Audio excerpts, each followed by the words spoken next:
परमहंसवरं परमार्थपतिं पतितोद्धरणे कृतवेषजतिं यतिराजगणैः परिसेव्यपदं प्रणमामि सदा प्रभुपादपदम्। वृषभानुसुतादयितानुचरं चरणाश्रितरेणुधरस्थमहम् महदद्भुतपावनशक्तिपदं प्रणमामि सदा प्रभुपादपदं प्रणमामि सदा प्रभुपादपदं प्रणमामि सदा प्रभुपादपदम्। जगतगुरु भगवान श्री श्रील भक्ति सिद्धांत सरस्वती गोस्वामी ठाकुर जी की जय। श्रील गुरु महाराज जी की जय। दशमदस्तन आचार्य बृंद वैष्णव बृंद की जय। समागत भक्तबृंद की जय। আমরা শ্রী শ্রীমৎ গৌড়ীয় আচার্য কুলচূড়ামণি শ্রীল বিশ্বনাথ চক্রবর্তী ঠাকুরের শ্রী ভক্তি রসামৃত সিন্ধু বিন্ধু গ্রন্থ থেকে রাগানুগা ভক্তি সম্বন্ধে গতকাল পড়েছি। আজকে তারই বাকি অংশ। অর্চনাদিতেও মুদ্রার ন্যাসাদি দ্বারকা ধ্যানাদি মহিষীবৃন্দের পূজা প্রভৃতি যদিও আগমাদি শাস্ত্রে বিহিত আছে, তথাপি উহা নিজভাবের প্রতিকূল বলিয়া কর্তব্য নহে। এখানে এরপর শিল চক্রবর্তী ঠাকুর মহাশয় বলছেন, সেই ভজনাঙ্গ সকলের মধ্যেও আবার কতকগুলি তদ্ভাবময়, কতকগুলি তদ্ভাব সম্বন্ধী, কতকগুলি তদ্ভাব অনুকূল, কতকগুলি তদ্ভাব অবিরুদ্ধ, কতকগুলি তদ্ভাব প্রতিকূল। এই 5 প্রকার সাধন দেখিতে পাওয়া যায়। চিন্তা করতে পারছেন, 12-13 বছরের একটা শিশু, তিনি এই সব মূল গ্রন্থ পড়ে নিয়েছেন। এত বড় গ্রন্থ পড়ে সেই পুরো গ্রন্থের নির্যাস থেকে এইরকম সংক্ষিপ্ত রূপে ব্যাখ্যা করেছেন। নইলে আমরা কেউ কোনদিন ধরতে পারতাম? অনেকে বলে নেক্টার অফ ডিভিশন পড়েছি বা শ্রী ভক্তি রসামৃত সিন্ধু পড়েছি, পড়ে তারা আবার কি সব পরীক্ষা দিয়ে নাকি ভক্তি শাস্ত্রী হয়ে গেছেন, যেটা প্রভুপাদ প্রচলন করেছিলেন একটা পরীক্ষা, ভক্তি শাস্ত্রী। হ্যাঁ, তাতে প্রভুপাদের সব বড় বড় জানা গণ, তারা সেই পরীক্ষা দিয়ে পাস করে ভক্তি শাস্ত্রী উপাধি লাভ করেছেন।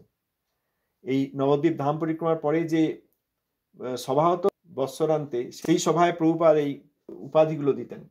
যেমন আমার গুরু মহারাজকে ভক্তি শাস্ত্রী এবং উপদেশক, ভক্তি শাস্ত্রী, উপদেশক, ভক্তি কুসুম এই উপাধি দিয়েছেন। এই ভক্তি শাস্ত্রী পরীক্ষা তো সহজ নয়। আজকাল লোকেরা একটা করে দিয়েছে কোর্স, সেখানে বৈষ্ণবের অপরাধ শেখানো হয়, প্রভুপাদের বিভিন্ন শিষ্যের চরণে অপরাধ করানো হয়, সেই অপরাধমূলক প্রশ্ন এবং উত্তর করে সেইগুলো পরীক্ষকরা দেখে, হ্যাঁ প্রভুপাদ ছিল ভক্তি সিদ্ধান্ত সরস্বতী গোস্বামী ঠাকুর এবং তার শিষ্যদের যথেষ্ট রূপে অপরাধ করতে পেরেছে, তাদেরকে ভক্তি শাস্ত্রী উপাধি দেয়। বোঝাতে পারলাম? যে ভক্তি শাস্ত্রী প্রভুপাদ স্বয়ং প্রচলন করেছিলেন, বিভিন্ন গ্রন্থ পড়ে তার নির্যাস বুঝে, তার মধ্যে শ্রী ভক্তি রসামৃত সিন্ধুও ছিল এবং আরো অনেক গ্রন্থ ছিল। এটা বড় পরীক্ষা। প্রভুপাদ ছিল সরস্বতী ঠাকুরের প্রতিষ্ঠিত পরীক্ষা, সেই নামটা নেওয়া হয়েছে। আর গোস্বামী মহারাজ প্রচার করেছেন কিনা, কেমন প্রচার করেছেন, গোস্বামী ছিল ভক্তি সারঙ্গ গোস্বামী মহারাজের নামে অবমাননাকর প্রশ্ন করে সেই প্রশ্নের উত্তর দিয়ে, অর্থাৎ অপরাধজনক উত্তর দিয়ে পাস করিয়ে তাদেরকে ভক্তি শাস্ত্রী বলা হয়। এর চেয়ে বড় অপরাধ আর হয়? এর চেয়ে বড় কলির সংগঠন আর হয়? কোথায় ভক্তি শাস্ত্রী প্রভুপাদ প্রদর্শিত, আর কোথায় বর্তমানের ব্যক্তিদের সব এইরকম ব্যবহার। তো যাই হোক, সে টাকা নেওয়া হচ্ছে, সে তো হচ্ছেই। আর কত বড় অপরাধ সঞ্চয় হচ্ছে। ছিল ভক্তি সারঙ্গ গোস্বামী মহারাজ প্রভুপাদের কত, আমি বলবো যতদিন জীবিত থাকবো, যতদিন জীব চলে, আমি জানি আমার জীব উল্টে, আমি ভালো কথা বলতে পারি না, যতদিন জীব চলে আর জীবিত আছি এই প্রাকৃতিতে, ততদিন এই গোস্বামী মহারাজ, গুরু মহারাজ, তীর্থ গোস্বামী, মাধব গোস্বামী মহারাজ, সব আচার্যবৃন্দ, অবধূত গোস্বামী, নিতাই দাস, এনাদের আমি যত মাহাত্ম্য, যত অল্প জানি, যতটুকু অধিকার বা অনধিকার যাই থাক বলবো। তাহলে কেউ রাগ করুন, আমার কোনো পক্ষ নাই, আমাদের কোনো পক্ষ নাই, আমাদের একটাই পক্ষ, প্রভুপাদ ছিল সরস্বতী ঠাকুর। আমার নিজের ধারণাও যদি কোথাও ভুল থাকে, তাহলে সেই ধারণাকেও আমি সংশোধন করব, আমার নিজের যে সব দোষ আছে সেগুলোও সংশোধন করব। কিন্তু আমরা প্রভুপাদ পক্ষপাতী। প্রভুপাদ একমাত্র পক্ষ জগতে, ম্লেচ্ছ, যবন, কর্মী এরা কোনো পক্ষই নয়। প্রভুপাদ এই জগতে একমাত্র পক্ষ। এরকম ছিল ভক্তিনাথ ঠাকুর মহাশয়ের গ্রন্থে আছে যে বেদ বিশারদ অহংকারী ব্রাহ্মণ বৈষ্ণবের নিন্দা করে থাকে। আর বর্তমানে বিভিন্ন জায়গা থেকে লোকজন এসে প্রভুপাদের এই গৌড়ীয় পরম্পরার অনুগত হয়েছি বাহ্যত দেখিয়ে প্রভুপাদ এবং তাঁর গণের অবমাননা করে। ওটা ভক্তি শাস্ত্রী নয়, ওটা অপরাধ শাস্ত্রী। সোসাইটি ফর বৈষ্ণব অপরাধী, যত বৈষ্ণব অপরাধী সব এক এক জায়গায় জমে যাচ্ছে, সব জায়গায়, আন্তর্জাতিক, জাতীয়, রাজ্য, যেখানে দেখবেন। যাই হোক, এখানে এসেছিল চক্রবর্তী ঠাকুর 12-13 বছর বয়সে সব পড়ার পর সংস্কৃতে পণ্ডিত, আর এইসব শাস্ত্রে তার গভীর জ্ঞান, এই গূঢ় শাস্ত্রে গভীর জ্ঞান, সেইখান থেকে তিনি এইসব তুলে দিচ্ছেন। কি তৎ ভাবময়, কতকগুলি হচ্ছে ভজনাঙ্গর মধ্যে, কতকগুলো ভাবময়। ভজনাঙ্গ সকলের মধ্যেও, হ্যাঁ ভজনাঙ্গ সকলের মধ্যেও, ভজন বিরোধের মধ্যে বলেন নাই, ভজনাঙ্গ সকলের মধ্যেও তদ্ভাবময়, কতকগুলি তদ্ভাব সম্বন্ধী, কতকগুলি তদ্ভাব অনুকূল, কতকগুলি তদ্ভাব অবিরুদ্ধ, অর্থাৎ অনুকূল নয় কিন্তু বিরোধ নয়, অবিরুদ্ধ, কতকগুলি তদ্ভাব প্রতিকূল। ভজনাঙ্গ তদ্ভাব প্রতিকূল, কখনো আমরা কোনোদিন শুনেছি যে কোনো কোনো ভজনাঙ্গ সেই ভাবের প্রতিকূল? কেন এই যে শুনলাম যে মুদ্রা, ন্যাস, দ্বারকা ধ্যান, মহিষী পূজা, এইগুলো যদিও আগম শাস্ত্রে আছে, এগুলো ভজনেরই অঙ্গ। দ্বারকা ধ্যান ভজনের অঙ্গ নয়। ধ্যান তো প্রথমে 64 অঙ্গের মধ্যে ধ্যান একটা অঙ্গ। যদি দ্বারকা ধ্যান করেন এটা ভজনের অঙ্গই হচ্ছে, কিন্তু তদ্ভাব প্রতিকূল। এই ব্রজভাবের প্রতিকূল দ্বারকা ধ্যান, ব্রজভাবের প্রতিকূল, ব্রজলোকানুসারতের প্রতিকূল মহিষী পূজা। এই 5 প্রকার সাধন দেখিতে পাওয়া যায়। তদ্ভাবময়, তদ্ভাব সম্বন্ধী, তদ্ভাব অনুকূল, তদ্ভাব বিরুদ্ধ, তদ্ভাব প্রতিকূল। এবার উদাহরণ দিচ্ছেন। এর মধ্যে তন্মধ্যে দাস্য সখ্যাদিকে ভাবময় সাধন বলা যায়। দাস্য সখ্যাদি ভাবময়, শ্রবণ কীর্তনাদি সাধকের ভাবী প্রেমতরুর পোষণ করে বলিয়া দাস্য সখ্যাদিকে ভাবময় সাধন বলা হয়। দাস্য সখ্য ইত্যাদি ভাব, এই ভাবময় যেসব শ্রবণ কীর্তন অর্থাৎ দাস্যলীলা, সখ্যলীলা ইত্যাদি, সাধকের ভাবী অর্থাৎ ভবিষ্যতে প্রেমতরুর পোষণ, অর্থাৎ এখন যে এই বীজ প্রাপ্ত হয়েছে মহাবৈষ্ণব থেকে, পুতনার কাছ থেকে বীজ প্রাপ্ত হয়ে ভজন হয় না। গুরুপাদাশ্রয় যদি ভুল হয়, প্রথমেই মহা অঙ্গিতে ভুল হয়ে গেল, অঙ্গ নয়। গুরুপাদাশ্রয় 64 প্রকার ভজন অঙ্গের মধ্যে অঙ্গ নয়, তারা অঙ্গী। শ্রবণ কীর্তন অঙ্গী। অতএব যদি সদ্গুরু মহাবৈষ্ণবের কাছ থেকে বীজ প্রাপ্ত হয়ে থাকেন, তাহলে ভাবী অর্থাৎ ভবিষ্যতে যে প্রেমতরু অর্থাৎ প্রেমবৃক্ষ হবে, সেইটার পোষণ করে কে? এই দাস্য সখ্যাদি ভাবময় শ্রবণ কীর্তন। এই জন্য দাস্যরস, সখ্যরস এসবের কথা আছে। এই জন্য দাস্য সখ্যাদিকে ভাবময় সাধন বলা হয়। এরপর গুরুপাদাশ্রয় হইতে আরম্ভ করিয়া মন্ত্রজপ প্রভৃতি প্রিয়তম শ্রীকৃষ্ণ নিজাভিলষিত এবং তদীয় প্রিয়জনের সময়োচিত লীলাগুণ রূপ ও নামে শ্রবণ কীর্তন ও স্মরণ এবং বিবিধ পরিচর্যা সকল ভাব সম্বন্ধী সাধন। সদ্গুরুপাদ পদ্ম আশ্রয়, যার মধ্যে এইরকম ভাব উদিত হয়েছে, যিনি এই ভাবে শ্রেষ্ঠ, সেই রকম গুরুপাদ পদ্মের আশ্রয়, মন্ত্রের জপ, প্রিয়তম শ্রীকৃষ্ণ এবং নিজের অভিলষিত এবং তদীয় অর্থাৎ কৃষ্ণের প্রিয়জন পার্শ্বদগণ, রাগাত্মিকা রায়ানুগাজন, তাঁদের সময়োচিত লীলা গুণ রূপ। এই জন্য ছিল ভক্তিনাথ ঠাকুর মশাই ভজন রস আদি গ্রন্থ দিয়েছেন। সময়োচিত লীলা, কোন সময় কি লীলা হচ্ছে, তারপর কোথায় তাঁদের কিরকম গুণ, তাঁদের কিরকম রূপ, তাঁদের কি নাম, এই সবের শ্রবণ এবং কীর্তন এবং স্মরণ, শ্রবণ কীর্তন এবং স্মরণ এবং বিবিধ পরিচর্যা সকল।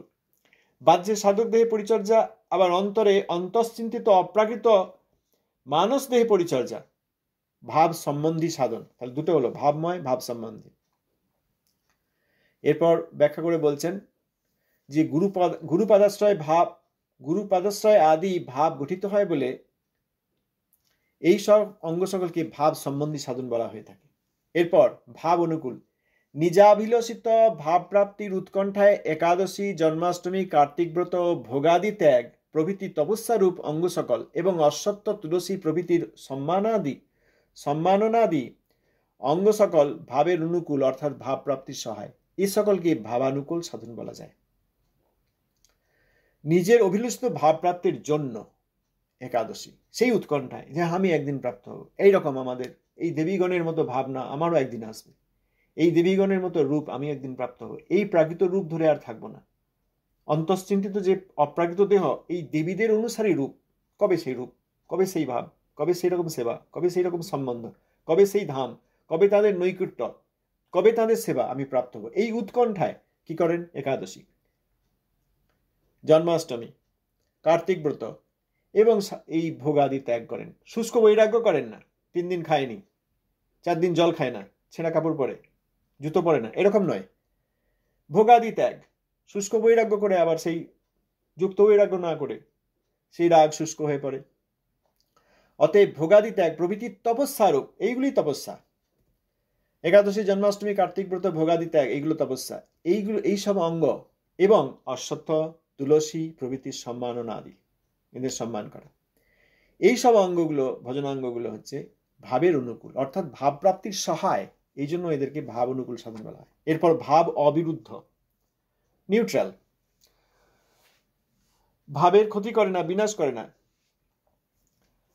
আবার ভাবের পক্ষে নয়, আবার বিপক্ষেও নয়, এই জন্য অবিরুদ্ধ। শ্রী হরিনামাক্ষর, মাল্য, নির্মাল্যাদি ধারণ এবং প্রণাম প্রভৃতি অঙ্গ সকলকে ভাব অবিরুদ্ধ সাধন বলা হয়। পূর্বোক্ত এই সমস্ত ক্রিয়া অনুষ্ঠান করা কর্তব্য, এই 4টে জিনিস করা উচিত। প্রণাম আদি করলেও ভাবের অবিরুদ্ধ। আজকে যাকে সাধক প্রণাম করছেন, অন্তশ্চিন্তিত অপ্রাকৃত দিয়ে তার সঙ্গে ঝগড়াও করতে পারেন, দেবীর পক্ষপাতী হয়ে কৃষ্ণের সঙ্গে ঝগড়াও করতে পারেন। অতএব সাধক রূপে যে প্রণামাদি করছেন এটা অবিরুদ্ধ। দেখেছেন, প্রণামকে ভাবের সাধন বা অনুকূল বলেন নাই, অবিরুদ্ধ। প্রণাম করলে বিরোধ কিছু হচ্ছে না, এই কথা বললেন। সাধক প্রণাম করবেন, দেবীর প্রিয়তমা বলে প্রণাম করবেন কৃষ্ণকে, কিন্তু যদি দেবী আর কৃষ্ণের মধ্যে যদি কোথাও লীলায় বলা উচিত না এইসব কথা, তখন এই অন্তশ্চিন্তিত অপ্রাকৃত দেহের কথা এই রূপ গোস্বামীপাদ, বিশ্বনাথ চক্রবর্তী ঠাকুর অন্যত্র বলেছেন। সুতরাং সেই প্রণাম অবিরুদ্ধ। অতএব এইগুলো করা হবে। হরিনামাক্ষর, অঙ্গে হরিনামাক্ষর লেখা হয় চন্দন, গোপীচন্দন দ্বারা। ভগবানের নির্মাল্য, মাল্য ইত্যাদি প্রসাদ রূপে স্বীকার করা হয়। মাল্য এবং নির্মাল্য আদি ধারণ করা হয়, অর্থাৎ কৃষ্ণের চরণ তুলসী কেউ গন্ধ নিলেন, কেউ গ্রহণ করলেন, কেউ মাথায় রাখলেন। কৃষ্ণের প্রসাদিত মালা তিনি আবার পড়লেন তাঁর কৃপারূপে। এইগুলো অবিরুদ্ধ। অতএব এই যে ভাবময় সাধন, ভাব সম্বন্ধী সাধন, ভাব অনুকূল সাধন এবং ভাব অবিরুদ্ধ সাধন, এই 4টে ছিল চক্রবর্তী ঠাকুর বলছেন এইগুলো কর্তব্য, অর্থাৎ আপনারা করবেন, এই তাদের উপদেশ আমাদের প্রতি। এরপর বলছেন যে ন্যাস, মুদ্রা ও দ্বারকা ধ্যানাদি নিজাভিলষিত ভাবের প্রতিকূল বলিয়া রাগানুগা ভক্তিতে বর্জনীয়। মুদ্রা, ন্যাস মুদ্রা অর্থাৎ কোন মুদ্রা অর্থে যোগের মুদ্রা ইত্যাদি। ন্যাস মুদ্রা, দ্বারকার ধ্যান করা, সেখানে কৃষ্ণ আছেন, মহিষীগণ আছেন, অক্রূর মহারাজ আছেন, এরকম সুভদ্রা দেবী আছেন, সেখানে কৃষ্ণ এরকম ক্ষত্রিয় ভাব, ক্ষত্রিয় বেশ নিষেধ করেছেন। এবং মহিষী পূজা নিষেধ করেছেন। রুক্মিণী দেবী, সত্যভামা দেবী, তাঁরা হচ্ছেন রাধারানীরই বৈভব, কিন্তু তাঁরা যার বৈভব আমরা তাঁর কৃপা চাই। অতএব বৈভব রূপে, রাধারানীর বৈভব রূপে সত্যভামা দেবী, শ্রীমতী চন্দ্রাবলী দেবীর বৈভব রূপে রুক্মিণী দেবী আদি। অতএব এনাদের ধ্যান, এনাদের পূজা নিষেধ করেছেন। কিন্তু এনারা যার বৈভব, তার পক্ষপাতী হয়ে তার দাসত্ব রাগমার্গে অনুশীলনের জন্য এই দ্বারকা ধ্যান আদি ত্যাগ করতে বলেছেন, কারণ নিজের অভিলষিত ভাবের প্রতিকূল। এই জন্য রাগানুগা ভক্তিতে বর্জনীয়। বিধিভক্তিতে কেউ করতে পারেন, কিন্তু লোভ উৎপত্তি হলে তিনি আর করবেন না। যদি করা হয় তাহলে দ্বারকাই প্রাপ্ত হবেন, এটাকে আমরা পড়লাম, তাহলে দ্বারকার ধাম প্রাপ্ত হবেন। এই রূপে আপন আপন অধিকারোচিত শাস্ত্রবিহিত অঙ্গ সকলের অনুষ্ঠান করা কর্তব্য, আর নিষিদ্ধ অঙ্গ সকল বর্জনীয়। এইগুলো ভক্তির অঙ্গ হলেও প্রতিকূল। রাগ মার্গের জন্য। আচ্ছা, এরপর ভাব ভক্তি। আচ্ছা, এই পর্যন্ত আজ থাক। ধন্যবাদ।